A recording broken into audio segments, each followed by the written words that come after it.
You will become what you think about. Your only job is to make a very, very clear decision about the person you want to be, the things that you want to have, the goals that you want to accomplish, and then make sure that you feed your mind continuously, day by day, week by week, hour by hour, with words, pictures, images, ideas, thoughts, and information consistent with your goals and your ideals. Keep your mind on what you want, keep it off of what you don't want, and everything is possible for you. You don't run from those moments. Yeah. Right? Don't run from them. You embrace them. Right? You got to embrace the storms. You know what I mean? Yeah. The fears that we have, the moments of suffering, they're all part of the process. They're all part of growth. It's nature, right? You got to be able to handle those things, man. I've fucked up everything I've ever done 100 times. There's no other way to do it. And I've had a bunch of shitty breaks. Everybody has. But you got to realize when you have those shitty breaks what that is. It's an opportunity for you to reassess, reboot, get better, figure out another way, find another way through. It's just little challenges. And the people that look at those challenges and go, why do I always have these challenges? They're cancer. Those people are dangerous to be around. They will rob you of your enthusiasm. They don't give you any fuel. They're the opposite of fuel. I know that anything that I tell myself that I'm gonna do, I can achieve, I can do it. And I know that it's possible because I've done it time and time over again. And I also urge other people to do, the same thing. Like, just put it out there, and then you have to walk through. But you can't just sit on the couch and be like, I'm gonna be rich, and then stay there and think that money's gonna fall through the fucking roof.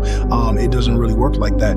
There's a lot of action and necessary steps that have to be taken for you to achieve your own personal success. And I think that if you really love yourself the way I love myself, then you can do anything that you want. A woman who still tries to talk to you even after you pushed her away, that's a woman who truly loves you. Yeah. Because walking away, that's easy. Giving up, that's the norm these days. Yeah. But staying, reaching out, trying again, silence in your voice, but she still stayed, not because she's desperate, but because she knows you, the real you. Yeah, behind the walls, behind the pride, behind the, I'm good. It's like a man who tries to disappear when everything gets dark and messy. She never stops seeing who he really is underneath. And eventually he comes back, because love doesn't quit.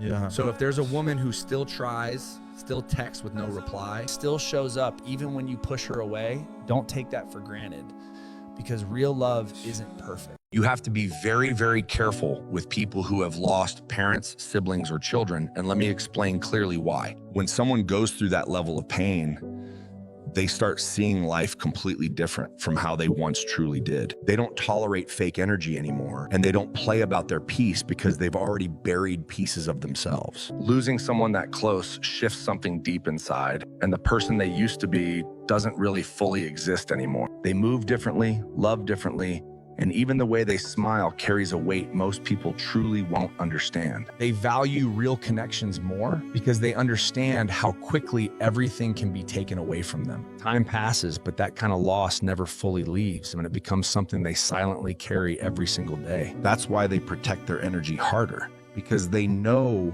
what it feels like to lose pieces of themselves. If you truly understand this, drop a 100, because you show the world how deeply loss changes a person. If a woman is available to you, anytime you call, she is there. Anytime you need her presence, she is there. You text her, she replies. You call her, she picks up. She is 100% committed to you, available to you. Don't take her for granted. As often, we only realize people's value when we lose them. Don't lose a good woman who is always available. The fact that she is reliable and always there does not mean she's cheap. It does not mean that she has no friends or social life. It just means that she consistently takes time out of her day for you. She reserved a space in her heart for you. The day that good woman turns her back on you, you will understand the difference between hot water and cold water, to whom the brain is given. Sense is expected. Take advantage by loving that woman with all of your heart, because good women are scarce.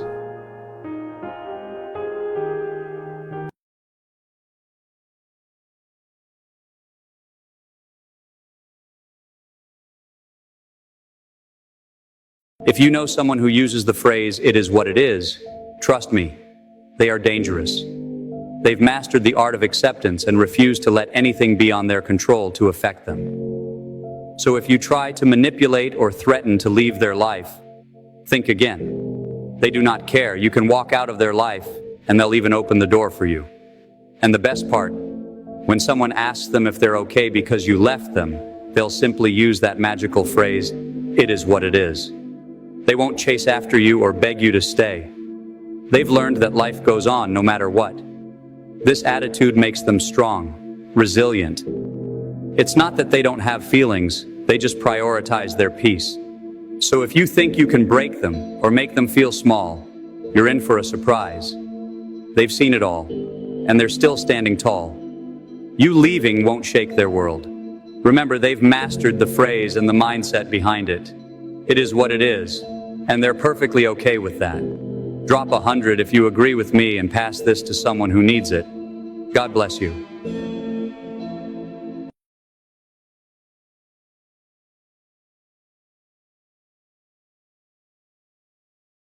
The reason you want it so badly is because the version of you in the future already has it.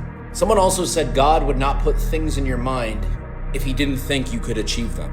A lot of us question why we think certain things, why we have certain dreams, why we feel certain ways about certain things. And that reason is because of what I just told you. These things were put in your mind for a purpose, because the future self has it already, and it is preparing you to be that future self, to be ready to become that person, to shed your current skin, to become the thing you need to be to achieve those things. So the next time you're questioning whether or not it's worthwhile or questioning whether or not you're gonna make it, remind yourself of those quotes. Those times when you get up early and you work hard, those times when you stay up late and you work hard, those times when you don't feel like working, you're too tired, you don't want to push yourself, but you do it anyway. That is actually the dream.